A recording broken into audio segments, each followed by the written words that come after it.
کربلا کے المناک واقعے میں نواسہ رسول حضرت امام حسین کے خاندان کے افراد اور ان کے ساتھیوں کو شہید کیا گیا۔ ان شہیدوں میں حضرت قاسم بھی ایک ہیں۔ ان کی شہادت کے حوالے سے بارسلونا کے القائم سینٹر میں مجلس ہوئی۔ اس حوالے سے دیکھیے قمر فاروق کی رپورٹ۔ دنیا بھر کی طرح بارسلونا میں بھی پاکستانی شیعہ کمیونٹی کے القائم اسلامک سینٹر میں حضرت قاسم علیہ السلام سے مختص رات میں خطبہ قاسم علیہ السلام کی شجاعت و بہادری اور سیرت و معرفت کو بیان کرتے رہے۔ ذاکرین نے حضرت امام حسین علیہ السلام کی سربراہی میں اسلام کی خاطر دی جانے والی قربانیوں کا ذکر بھی کیا۔ اس موقع پر محفل میں موجود ہر آنکھ اشک بار تھی۔ بابا بھی تھک پئی، بابا مینوں سمجھ نہیں دیندے، بابا ماں مٹیاں تے نیندر نہیں آندی، اللہ جانے آج نیندر کیویں آ گئی۔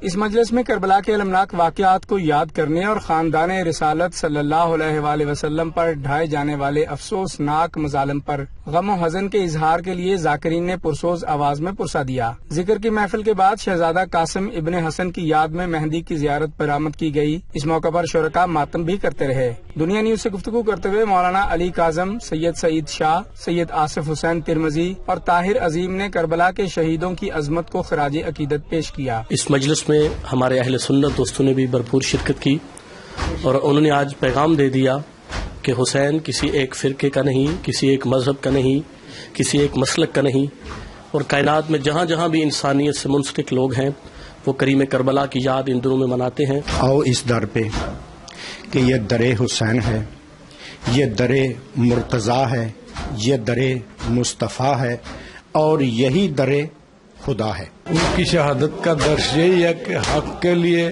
اگر اپنے جان و مال اور اولاد کو قربان کرنا پڑے تو اس میں دریغ نہیں کرنا چاہیے۔ تمام مومنین سنی بھائی شیعہ مل کے اس پروگرام میں شامل ہیں اور ہم امام حسن کو یہ پرسہ دیتے ہیں ان کے بیٹے کا۔ حضرت قاسم علیہ السلام میدان کربلا میں یزیدی لشکر کے گھوڑوں کی ٹاپوں سے پامال ہو گئے۔ شہزادہ قاسم ابن الحسن جنہوں نے میدان کربلا میں اپنے بابا حسن ابن علی کی نیابت کی، مجلس کے شرکاء ان کی یاد میں ماتم کرتے رہے۔